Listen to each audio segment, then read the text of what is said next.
Bangladesh cricket আজ এক ভয়াবহ পরিস্থিতির মুখে। আমরা কি তুচ্ছ অপরাধে টি-20 বিশ্বকাপ থেকে বাদ পড়ব, নাকি এটি শুধু ক্রিকেট নয়, রাজনীতি, প্রতিশোধ আর ক্ষমতার দম্ভে গড়া একটি চক্রান্ত?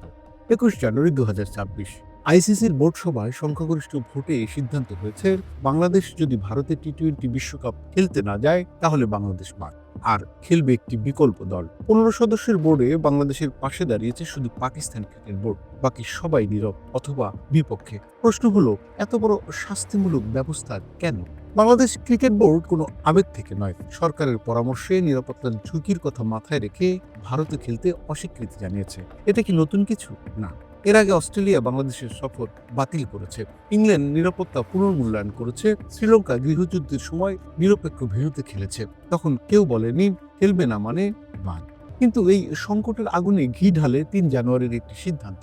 আইপিএল এর দল কলকাতা নাইট রাইডার্স হঠাৎ করে বাদ দেয় বাংলাদেশের তারকা পেসার মুস্তাফিজুর রহমানকে। কার নির্দেশে? ভারতীয় ক্রিকেট বোর্ড, বিসিসিআই। কারণ সরকারি ভাষায় পরিস্থিতি অনুকূল নয়। কিন্তু প্রশ্ন থেকে যায়, একজন ক্রিকেটার বাদ আর তার জেরে পুরো দেশের ক্রিকেটের ভবিষ্যৎ অনিশ্চিত করা হবে কেন? এখানে প্রশ্নটা ক্রিকেটকে ছাড়িয়ে যায়। আইসিসি কি সত্যি স্বাধীন, নাকি এটি এখন বিসিসিআইয়ের ছায়া সংস্থা?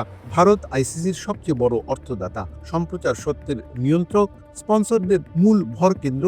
ফলে সিদ্ধান্তগুলো কি সব দেশের জন্য সমান হয়, নাকি কিছু দেশের জন্য নিয়ম আর কিছু দেশের জন্য নজিরবিহীন শাস্তি? আরও বিস্ময়কর তথ্য, বাংলাদেশ বাদ পড়লে গ্রুপ সিতে ঢোকানো হতে পারে স্কটল্যান্ডকে, যে স্কটল্যান্ড বিশ্বকাপের মূল পর্বে কোয়ালিফাই করতে পারেনি। তাহলে প্রশ্ন, যোগ্যতা না রাজনীতি, ক্রিকেট না কূটনীতি? এই সিদ্ধান্তে ক্ষতিগ্রস্ত হবে কে?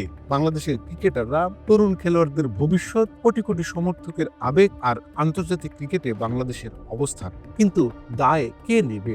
দায় শুধু বিসিবির নয়, দায় শুধু সরকারেরও নয়, দায় আছে ক্ষমতা কেন্দ্রিক ক্রিকেট রাজনীতির, আইসিসির দ্বিচারিতার, বিসিসিআইয়ের একচ্ছত্র প্রভাবের এবং ক্রিকেটকে কূটনৈতিক অস্ত্রে পরিণত করার মানসিকতা। বাংলাদেশ ক্রিকেট ভিক্ষে চায় না, চায় ন্যায্যতা। নিরাপত্তা চাওয়া অপরাধ নয়, সরকারের পরামর্শ মানা অপরাধ নয়, নিজেদের খেলোয়াড়দের জীবন রক্ষা চাওয়া অপরাধ নয়। অপরাধ যদি কিছু হয়, তাহলে ক্রিকেটকে ভয় দেখানোর সংস্কৃতি। ক্রিকেটকে এমন বিপজ্জনক বাঁকে দাঁড় করালো কারা আর কেন?